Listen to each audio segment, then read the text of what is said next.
जब सिकंदर महान का आक्रमण समाप्त हुआ और वो पुनः अपनी धरती को लौटा और बगदाद जाते जाते मर गया अपने ही पूर्वज के घाव से, गदा के घाव से। 7 दिन बाद घोड़ों द्वारा इत्तला मिली तो चाणक्य ने यह आदेश दिए अपने शिष्य चंद्रगुप्त मौर्य से कि अब तुम पूरे भारत में घूम एक ही नारा लेकर कि मैं भारत भूमि को यूनानी आक्रमण से मुक्त करना चाहता हूँ, आप मेरे साथ हैं या नहीं। किसी ने ये नहीं कहा कि मैं आपके साथ नहीं। समस्त भारत उसके साथ उठ गया। 2 महीने में यूनानी आक्रमण समाप्त। तब से मौर्य साम्राज्य की स्थापना हुई, जो भारत के इतिहास में सबसे बड़ा साम्राज्य था। आज जो अपन कहते हैं the SAARC nations of South Asia, Afghanistan, Pakistan, Bangladesh, Bhutan, Nepal, Sri Lanka, Bharat, ये सभी मौर्य साम्राज्य के अंग। इतना विशाल साम्राज्य भारत के इतिहास में कभी नहीं। और ये मौर्य साम्राज्य चला 322 ईसा से पूर्व से लेकर 185 ईसा से पूर्व। उसके बाद 335 ईसा के बाद से लेकर 585 करीब 250 साल तक भारत पर स्वर्ण युग रहा, गुप्त साम्राज्य के रूप में। जब अपन ने विशाल भारत का सपना देखा और भारतीय संस्कृति, धर्म और शासन प्रणाली दक्षिण पूर्व एशिया को गई। आज मुझे ये कहते हुए गर्व है कि विष्णु का सबसे बड़ा मंदिर भारत में नहीं है, काम्भोज में है, दक्षिण पूर्व एशिया में। एंकोर वैट उसका नाम है, 300 एकड़ में फैला हुआ है और आज उस काम्भोज का नाम कैम्बोडिया रख दिया गया है। इसके बाद जब ये गुप्त साम्राज्य समाप्त होता है तब हुनों का आक्रमण आया। 519 ईस्वी सन से 585 ईस्वी सन तक हुनों का आक्रमण एक के बाद एक आता रहा और अंततोगत्वा गुप्त साम्राज्य समाप्त हुआ। इतना भयंकर उनका आतंक था हुनों का, जो कुछ भी देखते थे कि ये मेरा, किसी की अच्छी जमीन देख लेते तो मेरा, अच्छा मकान, अच्छी पशुधन, कोई भी चीज, उसकी औरत, उसकी बच्ची, कुछ भी अच्छा देखे कि आज से ये मेरी, तू दूसरी देख ले। पूरे भारत की प्रजा दुखी होकर, उस समय शंकराचार्य की गादी नहीं थी, वो 8वीं सदी से बनी, तो गुरु वशिष्ठ की गादी जो माउंट आबू पर थी, वहाँ पूरी प्रजा गई और जो गादीपति थे उनके सामने रो के उन्होंने बताया कि साहब ऐसा तो कभी हमने देखा नहीं, कुलयुग से भी खराब है, नरक से भी खराब परिस्थिति में हम जी रहे हैं, आप कुछ न कुछ इसका करिए, हमारे तो राजा भी खत्म हो गए तो रोए कैसे। तब उस गुरु ने कहा कि ठीक, मैं इसका कुछ उपाय ढूंढता हूँ। उस समय भी 4 महान क्षत्रिय योद्धा बच गए थे भारत के अंदर। उन चारों को, उस गुरु को पता था कि ये महान है। उन चारों को बुलाया वशिष्ठ आश्रम आबू पर और उनको अग्नि की शपथ दिलाई, यज्ञ की, और कहा कि भारत भूमि के लिए आपको और अपने धर्म के लिए, प्रजा की रक्षा के लिए सब कुछ करना होगा। और फिर उनका कार्य क्षेत्र निर्धारित किया। चालुक्यों का गुजरात में, परमारों से आबू से लेके मंडोर तक, और प्रतिहारों का मंडोर में, चौहानों का अहिछत्रपुर। अहिछत्रपुर आज नागौर को कहते हैं, और वहाँ से लेके उत्तर का समस्त क्षेत्र चौहानों के लिए इनका कार्य क्षेत्र था, और उनका ये दायित्व बनता था कि वहाँ कोई आक्रमण हुनों का न आवे। आज अहिछत्रपुर अपनी प्रथम राजधानी रही, और चाहुमान वो योद्धा थे जिन्होंने उस आक्रमण को धकेल के साफ कर दिया। जिस आक्रमण ने 519 से लेके 585 तक निरंतर एक के बाद एक आक्रमण आते गए भारत पर हुनों के, उसको इन 4 योद्धाओं ने मिलकर 15 वर्ष के अंदर अंदर निष्ठ नाबूद कर दिए, जड़ों से उखाड़ कर फेंक दिए। और तब से इस भारत के ऊपर ये मतलब क्षत्रियों का राज पुनः स्थापित होता है और ये अग्निवंश कहलाए। अब मैं आपको बताऊंगा कि यही मालव वंश में चहुमान थे और उनके पुत्र वासुदेव ने 631 ईस्वी सन में शाकंभरी साम्राज्य की स्थापना की और शाकंभरी देवी की प्रतिष्ठा की सांबर झील के तट पर एक टेकरी के ऊपर। मैंने जाके दर्शन किए हैं। इसलिए अपने चहुआनों की कुल देवी शाकंभरी थी और ये शाकंभरी के मंदिर आपको जहाँ साम्राज्य था अपना शाकंभरी का, वहाँ हर जगह आपको ये मंदिर मिलेंगे। 10वां सम्राट शाकंभरी की गादी पर वाकपति राज प्रथम हुआ। 940 ईस्वी सन में उसने रणस्तंभपुर किले को जीता, उस पूरे क्षेत्र को जीता। आज रणस्तंभपुर को रणथंभोर के नाम से प्रसिद्ध। यह किला पांडवों के टाइम में उनके अज्ञातवास का अड्डा था।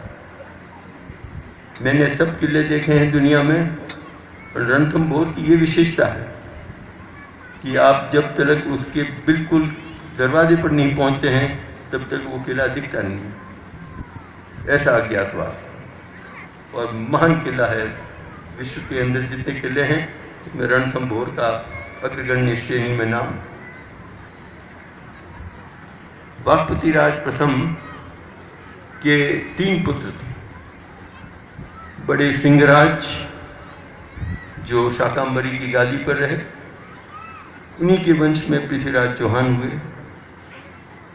द्वितीय लक्ष्मण जिन्होंने नाडोल का राज्य स्थापित किया 943 ईस्वी सन में।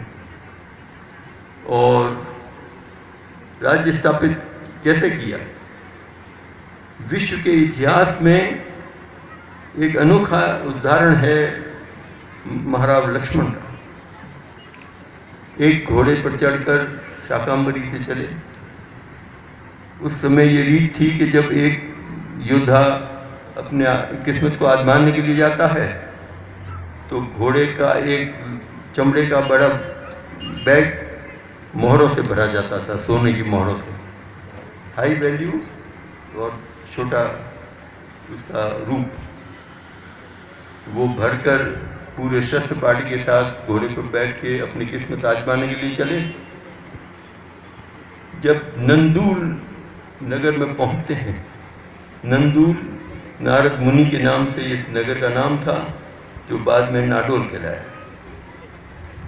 तो वहाँ के लोगों अराजकता से इतने दुखी थे कि इस महान राजकुमार के दर्शन करके सब प्रभावित हो गए कि सब ने जाके उसका स्वागत किया और फिर उनके निवेदन किया कि आप पधारिए, आपके लिए थाल तैयार है जीवन के।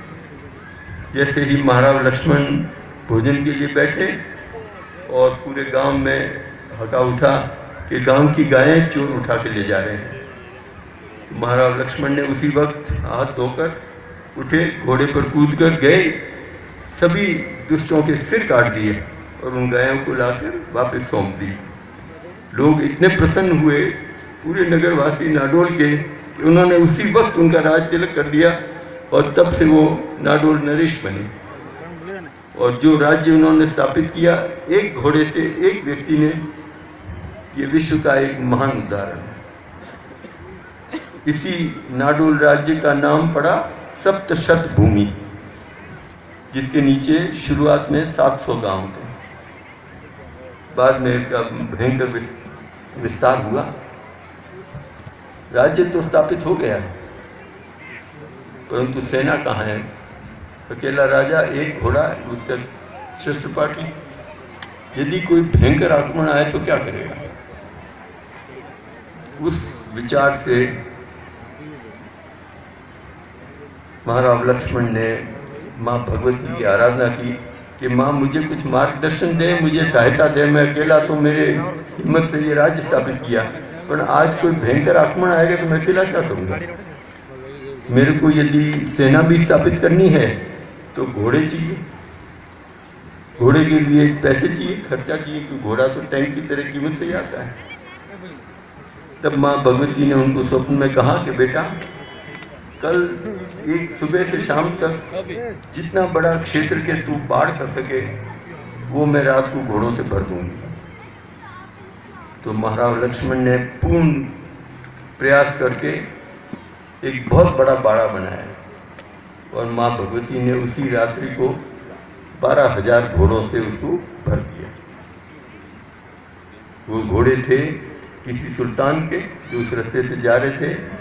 माँ भगवती ने ऐसा किया कि उनके वो जो लोग थे वो तो सोते रह गए, घोड़े वहां से निकल के आके इस बाड़े में आ गए। जब दूसरे दिन सुल्तान के लोग उठे तो घोड़ों के पद चिन्ह के ऊपर चलते चलते यहाँ तक पहुँचे कि साहब ये तो हमारे घोड़े हैं। तो महाराज लक्ष्मण ने कहा कि आपके घोड़े किस रंग के हैं? उन्होंने बताया कि इस रंग के। जब जाके बाड़े में देखते हैं तो माँ भगवती की कृपा से उस रंग का एक घोड़ा नहीं मिला। तो वो भी हताश होकर वापस लौटे और they could not claim there horses, और वो 12,000 घोड़े नाडोल के ही रह गए और नाडोल की महान सेना तैयार हुई और ये महान साम्राज्य बना। जिस देवी ने ये वर दिया था महाराज लक्ष्मण को, उसने कहा कि मैं यहाँ धरती में गड़ी हुई पड़ी हूँ, तू मेरे को यहाँ से निकाल दे और मेरे को यहाँ प्रतिष्ठित करना तेरे कुलदेवी के रूप में। क्योंकि उसने आशाओं की पूर्ति की, इसलिए आशा पूर्ण कर। वो मूर्ति निकाली जमीन में से, वही मूर्ति आज प्रतिष्ठित है। ये महाराज लक्ष्मण द्वारा बनाई हुई नहीं है, ये प्राचीन मूर्ति जमीन में से निकाली गई।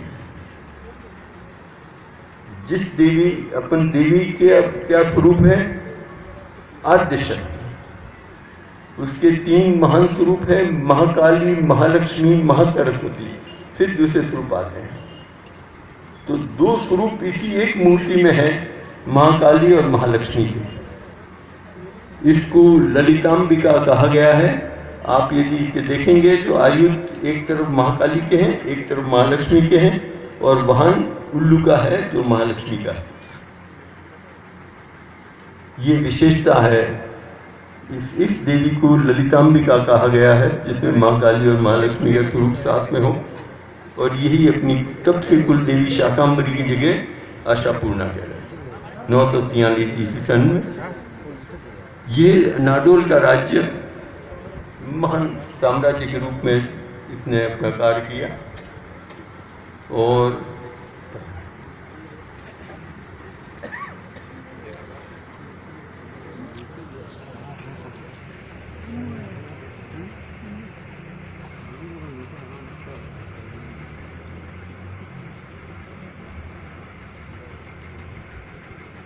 नाडोल के महान शासक हुए महाराज केलन, जिनकी बहन गुजरात के सोलंकी साम्राज्य की महारानी थी। और जब अपने जवाई राज सम्राट अजय सिंह जी की मृत्यु हुई मतलब जवान अवस्था में 1177 ईस्वी सन में, तब गुजरात की राजमाता ने अपने भाई को चिट्ठी लिखी नाडोल के महाराज केलन को कि आपका भाणेज तो 3 महीने का है, आपके जवाई राज तो स्वर्ग से धार गए और आज मोहम्मद गौरी का आक्रमण आ रहा है, आप कुछ हमारी मदद करें। तब महाराव केलन अपने पूर्ण सैन्य बल के साथ गुजरात गए, अनिलवाड़ पाटन, और गुजरात की और नाडोल की सेना का नेतृत्व करते हुए काशिंद्रा में युद्ध हुआ, जो आज सिरोही स्टेट में है, स्वरूपगंज के पास आबू की तलेटी में। और उस 1177 के युद्ध में महाराव केलन ने मोहम्मद गौरी को परास्त किया। उसका हाथ करते करते बचा। मोहम्मद गौरी ऐसा दुम दबा के भागा कि जिंदा जी वापस इस क्षेत्र में नहीं आया। यह महाराव केलन की विशेषता। इनके छोटे भाई थे महाराज कीर्तिपाल। उन्होंने 1181 ईस्वी सन में उस युद्ध के 4 साल बाद जालोर का राज्य स्थापित किया।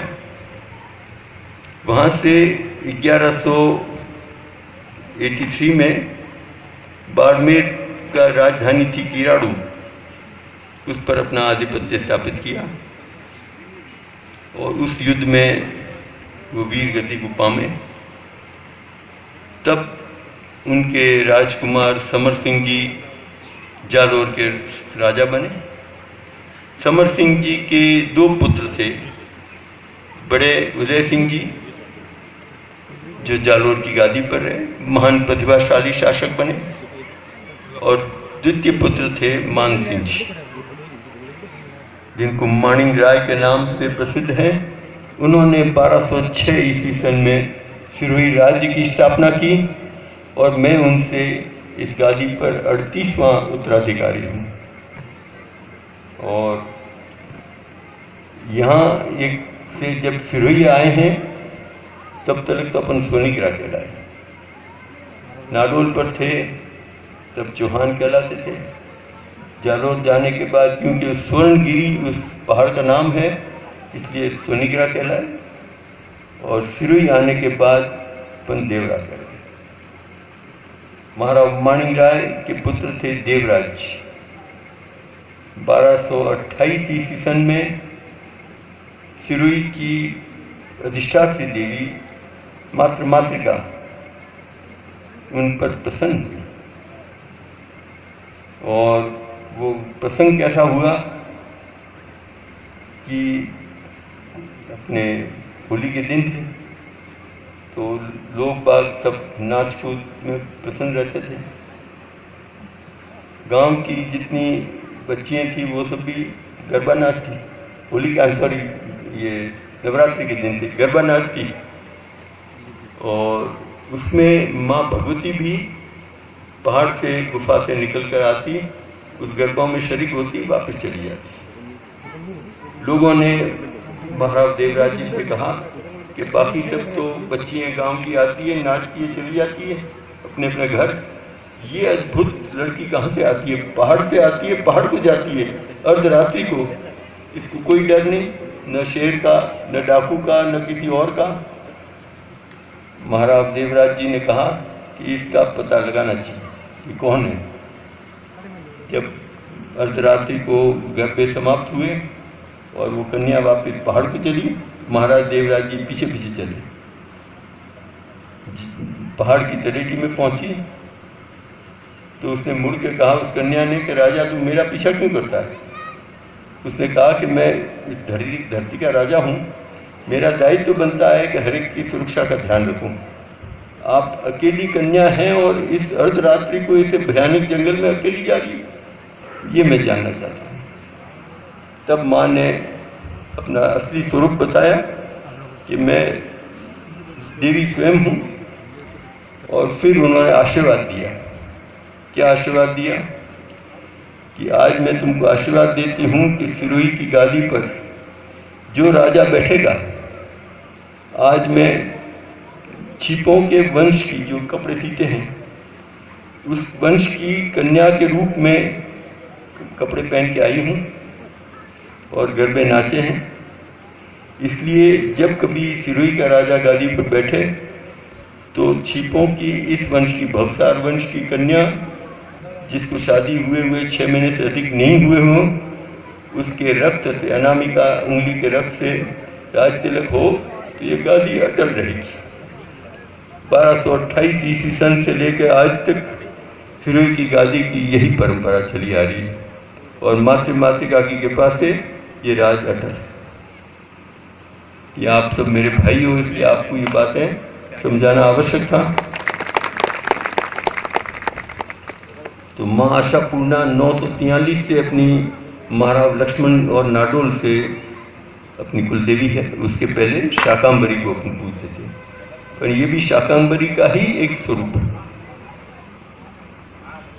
तो इन शब्दों के साथ मैं विदाई लेता हूँ, और माँ भगवती से ही आपकी एक बात के लिए तो प्रशंसा करूंगा कि आप सब ने मिलकर बहुत भव्य मंदिर बनाया और मूर्ति इतनी सुंदर है और इतनी प्रसन्न मुद्रा में है, देख देख के मुझको आनंद हुआ।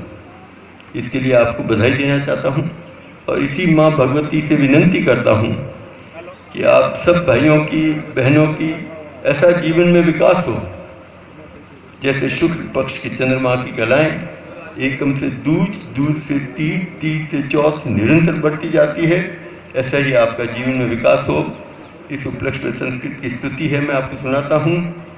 चांद्री कला यथा शुक्ले वर्धते साधिनी दिनी तथा दया पे मय्येव वर्धताम अपि वर्धताम। धन्यवाद।